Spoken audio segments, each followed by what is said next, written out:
우리 하나님의 말씀 보겠습니다. 히브리서 11장 6절 우리 한 절 말씀입니다. 우리 한 목소리로 같이 봉독하도록 하겠습니다. 히브리서 11장 6절 우리 한 절 우리 다 같이 우리 한 목소리로 같이 읽겠습니다. 믿음이 없이는 하나님을 기쁘시게 하지 못하나니 하나님께 나아가는 자는 반드시 그가 계신 것과 또한 그가 자기를 찾는 자들에게 상 주시는 이심을 믿어야 할지니라. 아멘. 우리 옆에 분들하고 같이 인사했으면 좋겠습니다. 피곤하신가요? 진짜 피곤하신가 보네요. 이 시간 하나님 주시는 또한 새 힘을 공급받을 수 있는 귀한 시간이 되시기를 주님의 이름으로 축복합니다. 많은 사람들이 그 인생의 변화를 갈망하고 소망합니다. 우리의 인생을 생각해 볼 때 내가 좀 변했으면 좋겠다, 내가 이렇게 좀 변화됐으면 좋겠다 하는 소원과 갈망들이 있어요. 그리고 다른 사람을 봤을 때도 좀 저 사람이 좀 변했으면 좋겠다. 그래서 우리는 사람들, 이렇게 인생들을 생각할 때 우리가 좀 변화되어지고 변화되었으면 좋겠다라고 하는 소망을 가지고 있습니다. 그런데 우리가 다 경험하셨겠지만 우리 자신의 인생이 변화되는 건 쉽지 않고요. 다른 사람의 인생이 변화되는 것도 사실은 쉽지가 않습니다. 그런데 성경을 보면 이전과 전혀 다른 삶을 살아가는 그 사람들을 보게 돼요. 오늘 본문은 그 사람들을 어떤 사람이라고 소개하냐면 믿음의 사람들이라고 소개합니다. 히브리서 11장에 나열된 그 사람들을 한 가지 공통점으로 묻고 있는 그것이 단어가 무엇이냐면 믿음으로라고 하는, 믿음이라고 하는 그 단어가 그 사람 앞에 수식되어져 있습니다. 그래서 믿음으로 살아가는 그 사람들이 믿음이 있기 이전과 그 믿음이 있는 그 이후의 삶이 완전히 변화되어진 그 삶을 살아가고 있음을 오늘 본문 성경이 말씀하고 있습니다. 대표적으로 오늘 본문에 아벨을 소개하고 있어요. 4절을 보시면 아벨이 소개되고 있습니다. 네, 제가 읽겠습니다. 믿음으로 아벨은 가인보다 더 나은 제사를 하나님께 드림으로 의로운 자라 하시는 증거를 얻었으니 하나님이 그 예물에 대하여 증언하심이라. 그가 죽었으나 그 믿음으로써 지금도 말하느니라. 아벨이 어떤 사람이냐면요, 쉽게 말하면 오늘날 교회가 많이 있고요, 믿는 사람들이 많이 있고요, 예배가 많이 있고 예배를 드리는 사람이 많이 있어요. 지금도 오늘 주일날 많은 사람들이 이미 예배를 드렸고요, 또 지금도 예배를 드리고 있을 거예요. 그 예배를 많이 드리고 있는데요, 그 예배들 중에 이 아벨은요, 다른 사람들이 전혀 흉내낼 수 없는 예배를 드린 사람이에요. 흉내낼 수 없는 예배, 하나님의 눈에 발견되는 예배를 드린 사람입니다. 근데 이 아벨이 그렇게 예배를 드릴 수 있었던 이유가 무엇이냐? 그 뿌리를 찾아가 보면 그 이유가 성경은 오늘 뭐라고 얘기하고 있냐면 믿음이었다라고 얘기하고 있어요. 그러니까 믿음이 작동하면 전혀 다른 예배를 드리게 되고 전혀 다른 삶을 살게 되고 다른 사람이 흉내낼 수 없는 삶을 살게 된다는 거예요. 그래서 지난 금요철야 예배 때 우리 노전사님 설교를 들으면서 제가 어떤 생각을 했냐면 참 귀하다라는 생각을 했어요.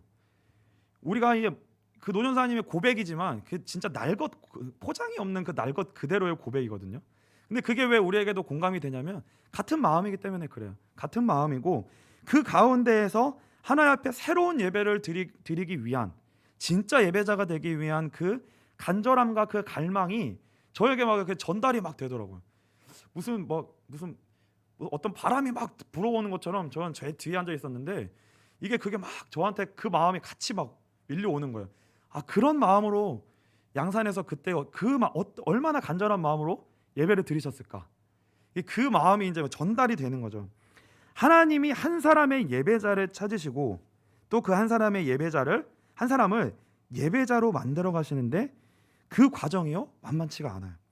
또 우리 빛과 소금 교회와 우리 모든 성도님들이 하나님이 보실 때에 하나님께 발견되는, 하나님께서 받으시는 그러한 진정한 예배를 올려드릴 수 있는 그런 예배자의 축복을 받게 되시기를 주님의 이름으로 축복합니다.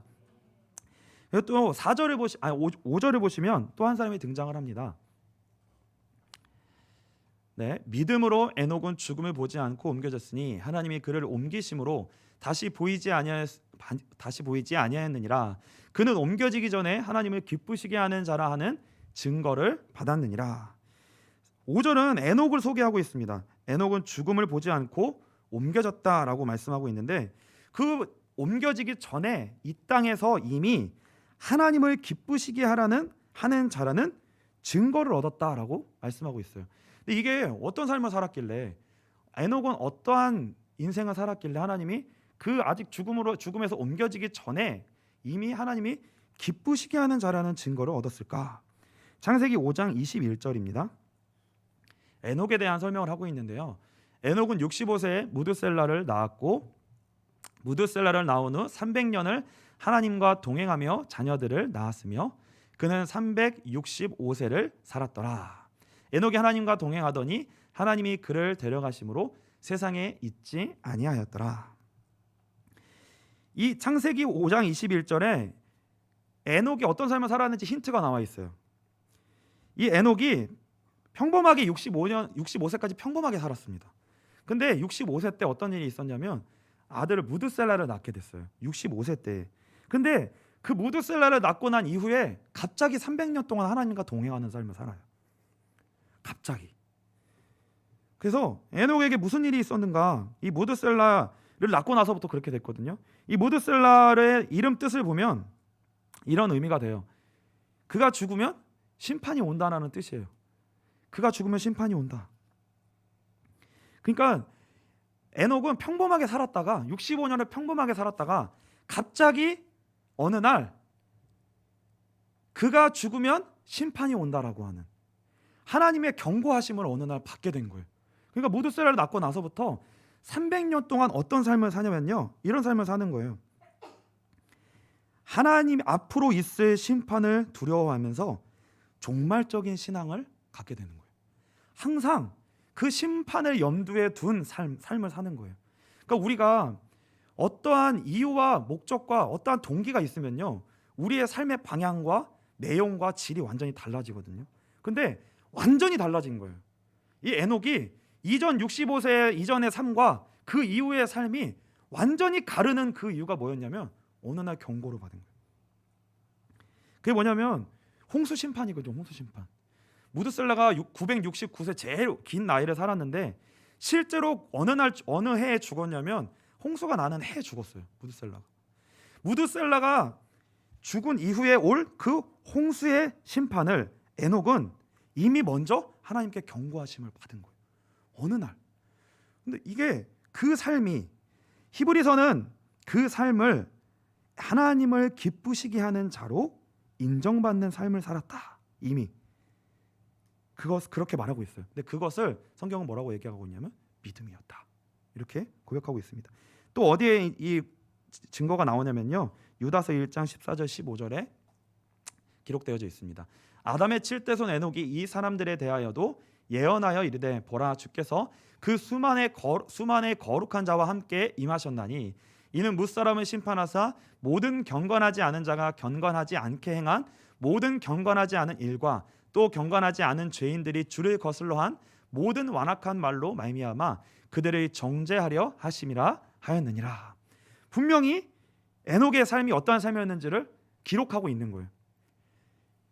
그래서 우리가 이 아벨과 에녹 두 사람의 예를 먼저 살펴봤는데요, 여기 중요한 공통점이 뭐냐면 성경은 그거를 이제 믿음이라고 표현하고 있는데, 이 믿음을 우리가 어떻게 설명하고 다시금 우리가 이해할 수 있도록 이 믿음이 무엇인지에 대해서 우리가 생각할 수 있을까? 이 간단히 말하면요, 하나님의 특별한 은혜가 어느 날 에녹과 아벨에게 임한 거예요.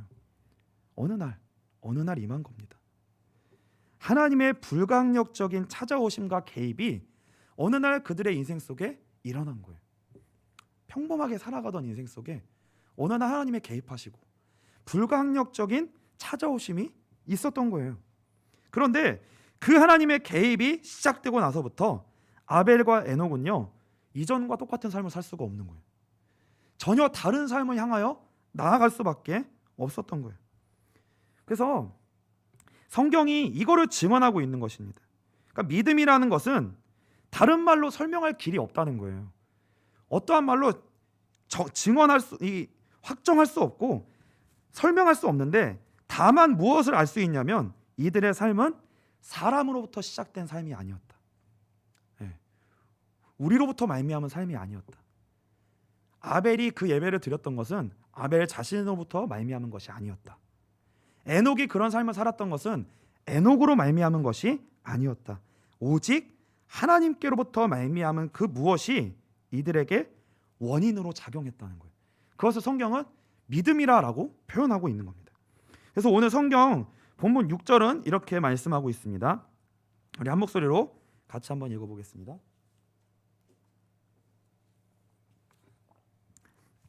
같이 읽겠습니다. 믿음이 없이는 하나님을 기쁘시게 하지 못하나니 하나님께 나아가는 자는 반드시 그가 계신 것과 또한 그가 자기를 찾는 자들에게 상 주시는 이심을 믿어야 할지니라. 아멘. 성경이 말하는 믿음이 무엇인지 오늘 자세하게는 정리할 수 없겠지만 그래도 간단하게 어느 정도 정리할 수 있는 시간이 되시기를 축복합니다. 성경이 말하는 믿음은 쉽게 말하면 사람이 절대로 비슷하게 흉내낼 수 있는 게 아니라는 거예요. 그러니까 우리에게 정말 하나님이 주시는 그 믿음이 우리에게 만진 바 되어지면 우리는 다른 사람이 흉내낼 수 없는 삶을 살게 된다는 거예요. 그 자리로 나아가게 된다는 거예요. 불가항력적으로. 그리고요, 이 믿음이 하늘로부터 우리에게 임해서 이 믿음이 우리에게 시작되면 쉽게 말하면 우리는 절대로 우리가 원하는 대로 살 수 없게 된다는 거예요. 그 믿음이 이끄는 대로 우리의 삶이 끌려가게 되고요, 이끌림 받게 됩니다. 불가항력적인 하나님의 역사예요. 아벨의 경우에는 그의 삶이 무엇으로 이끌려갖고 드러난 거냐면요, 예배로 드러난 거예요. 예배. 아벨은 다른 사람이 흉내낼 수 없는 예배를 드린 거예요. 다른 사람이 흉내내도 그거를 온전히 흉내낼 수가 없는 거예요. 에녹의 경우에는 300년 동안 종말을 준비하는 삶으로 드러났습니다. 아무도 종말을 준비하지 않았어요. 아무도 종말이 있을 것이라고 생각하지 않았어요. 근데 에녹에게만 그 경고가 주어졌잖아요. 그러니까 에녹만 그 삶을 살 수 있는 거예요. 에녹만 미래를 경고하심을 받아 오늘을 종말적인 신앙을 가지고 살 수 있는 거예요. 그러니까 항상 뭐가 공존하는 거예요? 하나님이 나에게 그것을 알려주셨다고 하는 감사함과 불안감이 같이 공존하는 거예요. 그거를 종말적 신앙이 우리에게 그게 같이 있는 거거든요. 그게 같이 있는 거예요. 또한 이제 7절에 보시면 7절에는 또 누가 등장하냐면 노아가 등장합니다. 네, 믿음으로 노아는 아직 보이지 않는 일에 경고하심을 받아 경외함으로 방주를 준비하여 그 집을 구원하였으니 이로 말미암아 세상을 정죄하고 믿음을 따르는 의의 상속자가 되었느니라. 아무도 알 수 없는 미래에 홍수가 올 것이라는 것을 대비하여 방주를 만드는 삶을 산다. 아무도 흉내낼 수 없는 삶이에요. 아무도 살지 않는 삶입니다. 그런데 그 삶을 살아가는 거예요. 전혀 다른 삶을 살아가는 거예요. 비슷할 수가 없죠. 세상과 우리가요, 사실은 비슷하게 살 수가 없는 거예요. 이 믿음이 우리에게 시작된 것이 맞다면 우리는 전혀 다른 방향을 향해 나아가는 거죠. 또한 우리가 가장 유명한 믿음의 조상 아브라함의 인생을 통해 하나님은 이 믿음이 무엇인 더 풍성하게 우리에게 설명해 주십니다. 아브라함의 인생은 뭐였냐면요, 훨씬 내용이 길잖아요. 아브라함의 인생을 통하여서 믿음이 무엇인지를 하나님이 더 풍성하게 설명하시는 거예요. 근데 아브라함의 인생은 뭐였냐면 하나님이 약속을 주세요. 그 약속이 임하고 나서부터 아브라함의 인생은 그 약속을 따라 사는 인생이 돼요. 그 약속을 따라서 갈 바를 알지 못하고 가나안 땅을 향하여서 나아갑니다. 본토 친척 아비 집을 떠나 하나님이 말씀하신 땅을 향하여 걸어가요. 한 번도 가보지 않은 삶을 갑니다. 그것이 그 끝에 어디 있는지도 모르고 가요. 그 약속을 따라 가나안 땅에 거하고요. 그리고 그 땅에서 약속을 받습니다. 그리고 그 약속이 이루어질 수 없는, 자녀를 낳을 수도 없고 자기가 다 늙었고 약속이 이루어질 수 없는 상황이 오는데 그 자리에서도 약속을 붙드는 자리로 나아가게 돼요. 이게 자기가 갈 수 있는 길이 아닌 거죠. 하나님이 이끌어 가시는 거예요. 그 자리에서도 약속을 붙들게 하시고 그 약속의 성취를 하나하나 경험하게 하세요. 낳을 수 없는데 이삭을 낳아요. 낳을 수 없는데. 그렇게 하나님이 인도해 가십니다. 그리고요, 낳을 수 없는 상황에서 이삭을 낳았는데 그 이삭을 다시 또 하나님께 바치는 일까지, 그 자리까지 나아갑니다. 이게 다 어떤 자리로 나아가는 거냐면 약속이 이루어지는 자리를 향하여 나아가는 거예요. 근데 그 약속이요, 약속이 이루어지는 자리로 나아가는 게 아브라함에게는 그 자리로, 어려운 자리로 자꾸 인생이 가게 되는 거예요. 말도 안 되는 상황 속에 자신의 인생들이 가게 되는 겁니다. 이 모든 것들을 종합하면 이런 결론에 도달하게 되는 거예요. 이 믿음이 시작된 사람은 반드시 세상과 전혀 다른 삶을 살게 된다. 그리고 세상이 이해할 수 없는 삶을 살게 된다. 그러니까요, 여러분들이 예수를 믿는 거를 너무 다른 사람들에게 설명하고 이해시키려고 애쓰지 않으셔도 돼요. 이해를 못하는 게 당연한 거예요. 맞는 거예요. 너무 그걸 가지고 답답하실 필요가 없어요. 그것이 맞다면 내가 지금 잘 가고 있는 거예요. 저 사람이 나를 이해를 못해. 너 왜 이렇게 예배를 많이 드리니? 다른 교회는 그렇게 안 드리잖아. 왜 이렇게 예배를 많이 드려 너는? 그걸 설명할 필요가 없는 거예요. 그걸 설명할 필요가 없다고요. 여러분이 쫄리실 필요가 없어요. 그거 가지고. 쫄리셨나요 어제? 쫄리실 필요가 없어요. 쫄리실 필요가 없어요.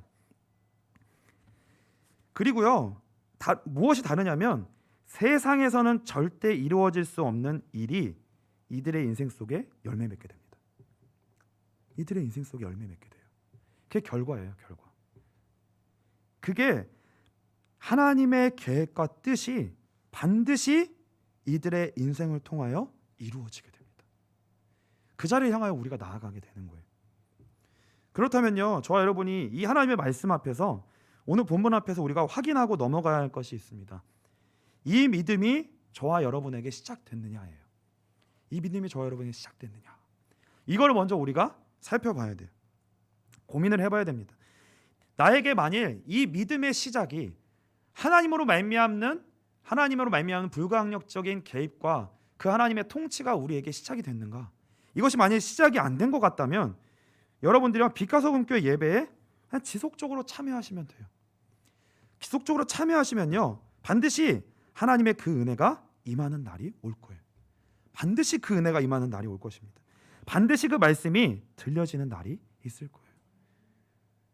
그 일을 위하여서 하나님이 우리 빛과 소금 교회 예배를 새롭게 만들어가고 계시거든요. 그래서요, 반드시 그 믿음의 시작을 여러분들이 확인해 보셔야 됩니다. 그리고 두 번째로, 만일 어떤 식으로든 여러분에게 하나님이 이 믿음이 시작됐다면 방식과 방법과 정도는 다 달라요. 그런데 말로 설명할 수 없는 하나님의 통치와 개입이 우리에게 시작됐다. 시작된 것 같아. 뭔가 시작된 것 같다면요, 그 믿음은 저와 여러분의 인생에 이 하나님이 이제는 뭐예요? 우리의 인생이 주권을 갖는 게 아니라 그 믿음이 우리의 인생의 주도권을 갖게 돼요. 그 하나님의 역사와 주권이 우리의 인생의 주권을 가지고 우리를 인도해 나가실 것입니다. 그래서요, 그 믿음이 시작됐다면요, 우리는 다른 것이 아니라 한 가지를 향하여 나아가야 돼요. 그게 뭐냐면 이겁니다. 우리 빛과 소금 교회는 다른 것이 아니라 예배 이 한 가지를 놓고 하나님이 우리를 통치하고 다스리고 계세요. 저와 여러분을 이 예배를 통하여 하나님의 말씀 앞에 세워놓는 일을 하고 계세요. 이게 아주 중요한 내용입니다. 아브라함이요, 본토 친척 아비 집을 떠나서 하나님이 지시하는 땅으로 가야 했듯이 우리에게 이 믿음이 시작됐다면요, 하나님이요, 우리에게 여러분의 꿈, 여러분의 희망, 여러분의 뜻, 여러분의 원함, 저와 여러분 안에 우리의 원함이 있어요. 우리의 뜻이 있어요. 우리의 갈망이 있습니다. 근데 그 모든 것들을 하나님이 다 떠나라고 얘기하시는 거예요. 다 떠나서 일단 뭐를 하시는 거예요? 예배 한 가지에다가 우리 인생을 앉혀 놓으시는 거예요. 그 하나에 집중하게 하시는 거예요. 근데 어떻게 하시냐면요, 되게 무식하게 하십니다. 무식할 정도로 우리의 희망과 뜻과 모든 것을 다 내려놓고 일단 예배 드리라 이렇게 명령하시는 거예요. 일단 예배를 드려. 일단 예배의 자리에 나와. 일단 예배가 우리의 삶의 주권 속에, 우리의 개입 속에 우리의 삶의 모든 것이 되도록 우리 안에 예배가 들어오게 해. 여러분의 삶에 예배가 들어가게 해. 우리의 삶의 예배가 이 브로치와 같이 우리가 살아가는 삶이 본질이고 마치 예배가 브로치로 달려있는 것처럼 이렇게 하지 아니하시고 우리의 삶에 가장 중심에 예배가 들어오게 하시는 거예요. 그걸 먼저 하게 하시는 거예요. 우리에게 그 작업을 먼저 하세요. 근데요, 무식할 정도로 이걸 하게 하시는 거예요. 그러니까요, 거부감이 드는 거예요. 내 안에 내 중심이 있는데, 내 생각이 있고 내 뜻이 있는데, 내 삶은 이것이 중심인데, 내가 중심인데 그 중심에 나를 빼고 거기에 예배를 놓으라는 거예요. 여러분의 삶 가장 중심에 예배를 놓으라는 거예요. 하나님이 그것부터 하시는 거예요. 그러니까요, 이거 쉬운 게 아니에요. 엄청난 거부감과요 반항심이 우리에게 드는 거예요. 예배를 밀어내고 싶은 거예요. 예배를 밀든지 내가 죽든지, 이게 공존이 안 되는 거예요. 공존이 안 돼. 공존이 안 되는 거예요. 예배를 떠나든지 내가 예배자가 되든지, 이걸 먼저 하나님이 우리에게 요구하시는 거예요. 우리의 모든 뜻과 생각과 의지를 허용하지 않으시면서 저 여러분들을 예배 앞에 앉히시는 겁니다. 이게 하나님의 통치와 하나님의 역사예요. 근데 이게 뭘 의미하는지를 모르겠는 거예요. 이게 뭐지? 이게 뭘까? 근데 하나님은 우리에게 이 예배를 통하여서 한 가지 일을 하고 계십니다. 간단하게 얘기하면 이거예요. 우리가 하나님을 떠난 죄인이라는 것, 이 한 가지 사실을 우리에게요, 그냥 지식으로만 알게 하시는 것이 아니라 진짜 아는 자리까지 가게 하세요. 진짜 아는 자리까지 가게 하세요. 우리의 마음에 감동이 올 때까지. 누가 말해서 아는 게 아니라 하나님의 감동으로 말미암아 정말 인정이 되어지고 우리에게 그것이 눈물이 터지고 하나님 앞에 인정이 되어지고 고백되어질 때까지, 그 자리까지 하나님이 우리를 인도하십니다. 그 자리까지 갈 때 우리에게 고백되어지는 게 뭐냐면 한 가지만 남아요. 오직 예수 그리스도의 복음의 은혜가 우리에게 진짜 필요하구나. 그러니까 이 한 가지를 우리에게 먼저 심으시려는 거예요. 이 한 가지를 먼저 우리에게 심으시려는 거예요. 그래서 우리가요, 무식하게 예배 드리는 것처럼 느낄 수 있어요. 근데요, 하나님이 우리를 그만큼 사랑하셔서 무식하게 우리에게 강권적으로 우리를 이끄시고 인도하시는 겁니다. 그래서요, 예배를 드리시면서 한 가지에게 방향 맞추셨으면 좋겠어요. 저와 여러분에게 하나님이 예수 그리스도의 복음 그 한 가지를 심으실 것입니다. 계속 심으실 거예요. 계속 심으실 거예요. 안다고 생각하지 마시고요, 계속 궁금증을 가지셔야 돼요. 도대체 예수 그리스도가 뭘까? 이게 뭐지? 왜냐하면 우리가 지금 이미 성경도, 저 여러분들이 또 비대면이 됐기 때문에 성경 공부도 잘 못하잖아요. 그리고 예배 그 한 타임에 말씀을 듣는 거 가지고는요, 복음이 무엇인지 쉽게 깨달을 수가 없어요. 하나님의 말씀이 진짜 뭘 말하는 것인지 우리에게 쉽게 그것이 깨달아질 수가 없어요. 그래서요, 이게 큰 그림이라는 것을 우리가 염두에 두고 큰 그림을 계속 그려나가야 된다고 생각하시면서 궁금증을 계속 가지셔야 돼요. 그리고 갈망하셔야 됩니다. 그래서 예배 한 번을 통하여서 예배 한 번을 딱 드리면요, 우리는 한 번 드리면 그걸로 딱 끝나요. 백지가 돼요. 다음 예배가 되면요, 다시 새로워요. 예배가 새로워요. 예배가 새로운 건 좋죠. 노전사님이 새로운 예배로, 이게 제목이었는데 그런 식으로 날마다 새로운 예배가 되면 안 되고 계속 쌓여져 가야 되거든요.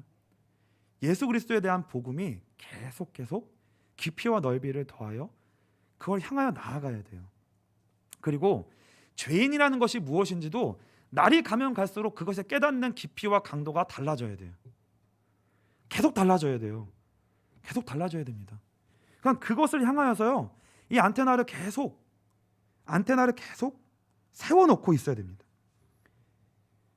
그래서요, 여러분, 저와 여러분들이 하여튼 하나님이 무식할 정도로 예배를 돌리시고 예배에 앉혀놓으시고 말씀을 듣게 하시고 죄인이 무엇인지 알게 하시고 예수 그리스도의 복음을 계속 듣게 하시는데, 그 시간이 계속 지나가야 그 우리 안에 드디어 말씀이 심겨지기 시작합니다.